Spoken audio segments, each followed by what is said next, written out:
Welcome to the world of alphabets, a journey through 26 letters that shape our language. Picture the first letter A, standing tall like a mountain peak. Then comes B, a letter with two cozy rooms. C follows, as open and inviting as a crescent moon. D stands firm and upright, while E has three short lines for balance. F reaches high, a ladder to the sky. G is generous with its wide-open curve. We glide through H, I, and J, then K takes a bold step forward. We loop around with L, M, and N, then O brings us full circle. P and Q are quirky twins, while R takes a right turn. S winds like a serpentine river. T stands tall and true. U is warm and welcoming. V points the way forward. W is a whimsical wave. X marks the spot. Y reaches out with open arms, and Z zigzags to the finish.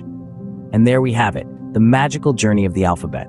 Each letter a story, each story a world of its own. Join us again for another loop of learning and fun.